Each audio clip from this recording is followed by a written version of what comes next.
बिस्मिल्लाहिर्रहमानिर्रहीम। Pakistan property leader से मैं रानात नान मुदस्सिर हूँ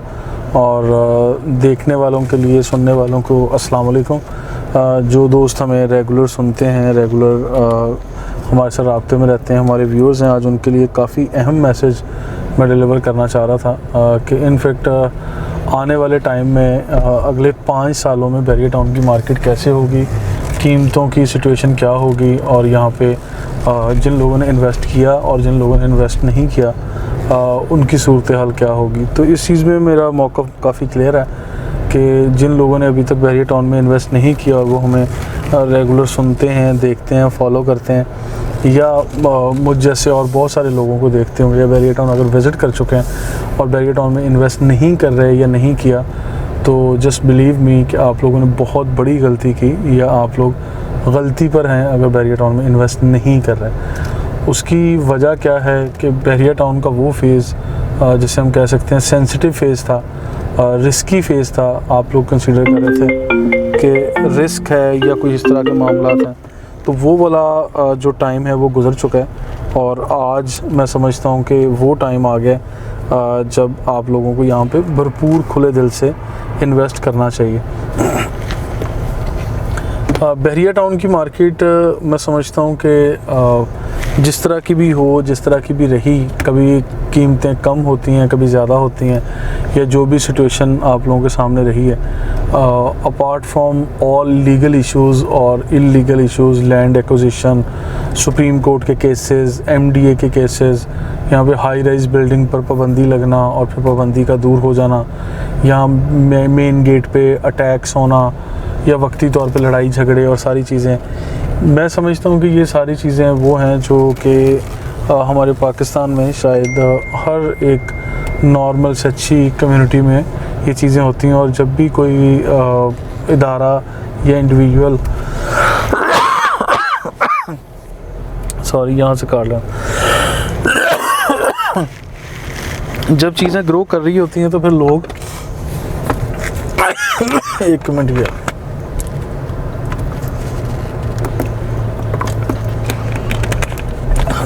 जी करा जी बिल्कुल, मैं यही बात कर रहा था कि जिस तरह से कोई भी इदारा या कोई इंडिविजुअल जब ग्रो कर रहा होता है तो इस तरह के जो आउटर फोर्सेस हैं या ओपोजिशंस कुछ बन जाती हैं और फिर लोगों को ऐसे प्रॉब्लम्स या कुछ चीज़ें फेस करनी पड़ती हैं। तो बिल्कुल मैं इन चीज़ों के बारे में भी क्लियर हूँ कि जब बैरियर टाउन ने भी ग्रो किया और बैरियर टाउन ने एक नया शहर बसाया जो कि कराची शहर से ऑब्वियसली काफ़ी दूर है और आज कई किलोमीटर दूर आके जंगल में मंगल वाली बात है। यहाँ पे वो कर दिखाया बैरियर टाउन ने जिन चीज़ों का शायद मैं ये कह सकता हूँ कि एक टाइम में मलिक रियाज साहब ने ख्वाब देखा होगा, वो ख्वाब पूरा हो चुका है। आज अमली तौर पे यहाँ पे रहने वाले, यहाँ पे काम करने वाले, यहाँ पे बिल्डर्स हैं, रियल एस्टेट एजेंट्स, डीलर्स, ये सब लोग मतलब अमली तौर पे इन चीज़ों को एंजॉय कर रहे हैं। बैरियर टाउन के रिहायशी जो बहुत बड़ी तादाद में हैं, ये सब लोग बैरियर टाउन की उन फैसिलिटीज़ को यहाँ रह के एंजॉय कर रहे हैं। यहाँ पे एजुकेशन, मेडिकेशन, लाइफस्टाइल, यहाँ पे मतलब आप ये कह लें कि इंटरटेनमेंट, एंजॉयमेंट, और फिर यहाँ पे गेम्स हो, प्लेग्राउंड्स हों, किसी भी फील्ड में बैरियर टाउन ने मतलब ना ख़ुद को पीछे रखा है, ना अपने कस्टमर्स को, अपने रिहायशियों को पीछे रखा है। मैं समझता हूँ कि सबको एक ज़बरदस्त किस्म का मौका फ़राहम किया कि आप लोग बैरियर टाउन में रहें, इन्वेस्ट भी करें और अपना बिज़नेस भी करें। आपका बिज़नेस किसी भी नेचर का हो, जो रीज़नेबल ढंग का, आप वो काम भी करें और यहाँ पे अपनी रिहाइश भी रखें और एक इंटरनेशनल पैरामीटर्स के मुताबिक जो state of the art lifestyle है उसको एंजॉय भी करें। बहुत सारे आज भी ऐसे दोस्त आते हैं, हमारी डिस्कशन होती है, जो दोस्त आज भी यही कहते हैं कि हमने बैरियर टाउन में इसलिए इन्वेस्ट नहीं किया कि बैरियर टाउन के अभी तो इश्यूज़ काफ़ी हैं, लीगल इश्यूज़ हैं, अभी जब तक वो क्लियर नहीं होते हम लोग इन्वेस्ट नहीं करेंगे, या शायद बैरियर टाउन के पास अप्रूवल्स मौजूद नहीं हैं या डिफरेंट किस्म की NOCs मौजूद नहीं है। तो मैं उनको जवाब में ये कहता हूँ कि बैरियर टाउन ने पूरे पाकिस्तान में जहाँ कहीं भी ये चीज़ें बैरियर टाउन बनाया था। अब बैरियर टाउन रावलपिंडी हो, बैरियर टाउन लाहौर हो, या बैरियर टाउन कराची भी हो, इवन बैरियर टाउन हर चीज़ को क्लियर करता है, लेकिन स्टेप बाय स्टेप सारी चीज़ें होती हैं। मतलब ओवर द नाइट कुछ भी पॉसिबल नहीं है। आप ये कह सकते हैं कि यहाँ पे अगर बैरियर टाउन ग्रो कर रहा है या हो रहा है, तो यहाँ पे अगर आप लोग इनकम टैक्स FBR टैक्स दे रहे हैं तो ये गवर्नमेंट इन चीज़ों को एक्नॉलेज भी कर रही है, क्योंकि FBR के और इनकम टैक्स के लास्ट जो टैक्स की शीट्स आई हैं या ऑर्डिनेंस पास हुए हैं उसमें कैटेगरी A1 में बैरियर टाउन की प्रॉपर्टीज़ को मेंशन किया गया। तो कैटेगरी A1 में आने वाली प्रॉपर्टीज़ ऑब्वियसली लीगल हैं, तो गवर्नमेंट ऑफ पाकिस्तान आप लोगों से ये इसके पे टैक्स वगैरह चार्ज कर रहे हैं। और सुप्रीम कोर्ट में केस है, सुप्रीम कोर्ट इन चीज़ों को किस तरह से लेके चल रहा है वो सारी चीज़ें आपके सामने हैं। तो मैं ये सारी तफसीलात, ये सारी चीज़ें मैं आपके साथ वक्तन फ़वक्तन इसलिए शेयर करता रहता हूँ ताकि आप लोगों को इन चीज़ों का अंदाज़ा हो कि अगर आप लोग इन्वेस्ट नहीं कर रहे तो आप लोग गलती पर हैं, और अगर आप इन्वेस्ट कर चुके हैं तो फिर आप लोगों को मुझे बताने की ज़रूरत नहीं है कि आप लोग किस कदर फ़ायदे में थे और फ़ायदे में हैं, और किस कदर आप अच्छी अर्निंग ऑलरेडी कर चुके हैं यहाँ पे। बैरियर टाउन के आने वाले 5 साल कैसे होंगे, और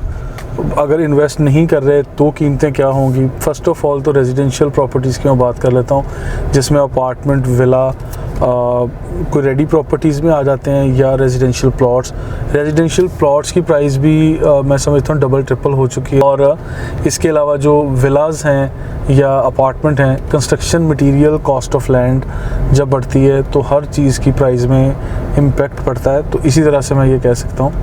कि रेडी प्रॉपर्टीज़ में विलाज़ और अपार्टमेंट की प्राइस भी डेवलप हो चुकी है। जहाँ हमें प्रीसिंक्ट 10 में विला खाली 90 लाख रुपए में मिला करता था, आज वहाँ 1 करोड़ 90 लाख रुपए में विला मिलना मुश्किल हो गया। आप ये कह सकते हैं कि ढंग का विला 2 करोड़ या 2.25 करोड़ रुपए में मिल रहा है। बैरियर टाउन में रेडी प्रॉपर्टीज़ की कीमतें भी मैं समझता हूँ 2 या 3 गुना बढ़ चुकी हैं। जहाँ स्पोर्ट्स सिटी विला की कीमत 1 करोड़ 40-45 लाख हुआ करती थी, आज अगर स्पोर्ट्स सिटी विला परचेज़ करने के लिए जाते हैं तो आपको तकरीबन कोई 2.5-3 करोड़ रुपए के लगभग की प्राइस में स्पोर्ट्स सिटी में विला मिलता है। और 3 बेडरूम और 4 बेडरूम अकोमोडेशन है, 350 स्क्वायर यार्ड्स का ये विला है। डबल ग्रीन लॉन है और बड़ा रीज़नेबल साइज़, बड़ा ज़बरदस्त लेआउट फ्रंट एलिवेशन के साथ मैं समझता हूँ स्पोर्ट्स सिटी विला आज मार्केट में भरपूर तरीके से अवेलेबल है। और इन चीज़ों पे आप काम भी कर सकते हैं, इस पे इन्वेस्ट करें, आप रेजिडेंशियल पर्पज़ के लिए लें, क्योंकि आने वाले टाइम में अगले 5 सालों की बात जिस तरह से मैं कर रहा हूँ तो अगले 5 सालों में ऐसा मुमकिन नहीं है कि यहाँ पे आपको यही घर 6 करोड़ रुपए के कम मिलेगा, क्योंकि ये कम से कम वो चीज़ें हैं जिनको मैं बड़ा मोहतात रह के एंटिसिपेट कर रहा हूँ या थोड़ा आपके सामने रख रहा हूँ कि एटलीस्ट ये कीमतें इस तरह से होंगी। प्लॉट्स की कीमतें फॉर एग्जांपल 500 गज़ का प्लॉट है जो आज हमें 2 करोड़ या 2.5 करोड़ रुपए की कीमत में मिलता है, या 180 में भी इवन मिल जाता है। तो 500 गज़ का कोई प्लॉट 5 करोड़ से कम आपको नहीं मिलेगा आने वाले 5 सालों में। और इसी तरह 250 गज़ का प्लॉट जो आज 2 करोड़ या 2.25 करोड़ तक चला गया, लोकेशन के हिसाब से काफ़ी वेरिएशन है प्राइस में। तो जितना रेजिडेंशियल प्लॉट्स का एरिया पॉपुलेटेड होता जाएगा, ऑक्यूपाइड होता जाएगा, तो आप बस इन चीज़ों को कंसीडर कर लें कि इतनी ही स्पीड से कीमतें भी बढ़ती जाएंगी। और मज़ीद बैरियर टाउन ने इस प्रीमिसेस के अंदर कोई भी आपको प्लॉट्स या चीज़ें ऑफ़र नहीं करनी।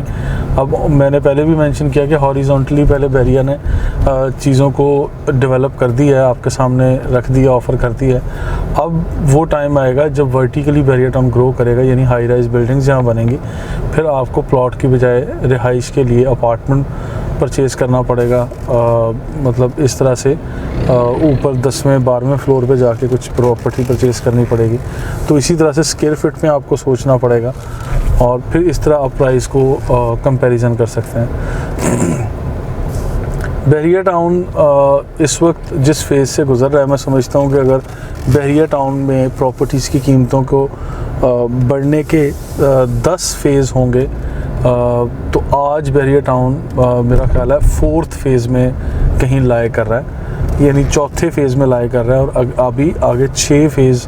मज़ीद बाकी हैं कि इसकी कीमतें बढ़ेंगी, मैच्योर होंगी। जिस तरह से कराची सिटी में और प्रोमिनेंट या एरियाज़ में, बैरिया टाउन के एरियाज़ में कीमतें बढ़ चुकी हैं। तो लिहाजा ये सारी चीज़ें मैं आपके साथ इसलिए शेयर करता हूँ कि हमारे रेगुलर सुनने वाले, देखने वाले वो दोस्त जिन्होंने आज भी इन्वेस्ट नहीं किया, वो कमर्शियल प्रॉपर्टीज़ हों, रेजिडेंशियल प्रॉपर्टीज़ हों, किसी में भी ये टाइम है, बेहतरीन टाइम है, आप लोगों को इन्वेस्ट करना चाहिए। यहाँ पे कमर्शियल स्पेस को आप प्रेफर करें। कमर्शियल स्पेस का कॉन्सेप्ट इस तरह है कि आप दफ्तर लें, शॉप लें या शोरूम लें, ये हर हवाले से आपके लिए इन्वेस्टमेंट बेहतरीन रहेगी। कमर्शियल स्पेस के कॉन्सेप्ट को समझने की कोशिश करें। कमर्शियल स्पेस से मुराद कमर्शियल ऑफिस, शॉप्स, शोरूम्स या इस तरह से दीगर वो इन्वेस्टमेंट्स हैं जो हाई राइज बिल्डिंग्स में ऑब्वियसली आपको मिलेंगी या ग्राउंड फ्लोर पे शोरूम्स वगैरह मिलेंगे। यहाँ अगर आप लोग इन्वेस्ट करते हैं, प्रॉपर्टीज़ परचेज़ करते हैं, तो ये दोनों तरह से आपके हक़ में बेहतर रहेगी। अगर आप इसका रेंटल एंजॉय करते हैं फ्यूचर में, या इसकी प्राइस को बढ़ने के लिए भी आप सोचते हैं, तो इसकी प्राइस भी कितने अरसे में किस तरह से बढ़ेगी, ये चीज़ें भी आप एंटिसिपेट कर सकते हैं। क्योंकि अगर आज पर स्क्वायर फीट कीमत यहाँ डिस्कस होती है बैरिया टाउन में, तो ये चीज़ मैं दावे से कह सकता हूँ कि जितनी प्राइस आज आप लोगों को ऑफ़र की जा रही है बैरिया टाउन में,